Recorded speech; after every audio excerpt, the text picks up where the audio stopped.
The National Weather Service in Peachtree City has issued a tornado warning for southeastern Montana counties and northeastern Georgia, in north central Georgia, northwestern Green County, and east central Georgia until 7 a.m. Eastern Daylight Time.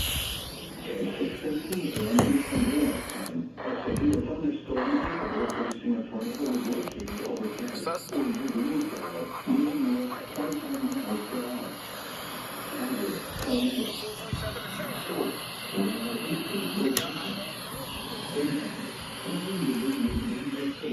Without shelter, mobile homes will be damaged or destroyed. Damage to roofs, windows, and vehicles will occur.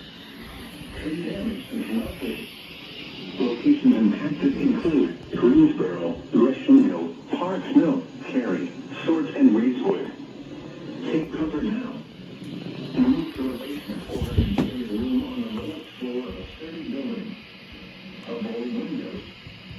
Indoor outdoors, in a mobile home, or in a vehicle, move to the closest substantial shelter and protect yourself from flying debris.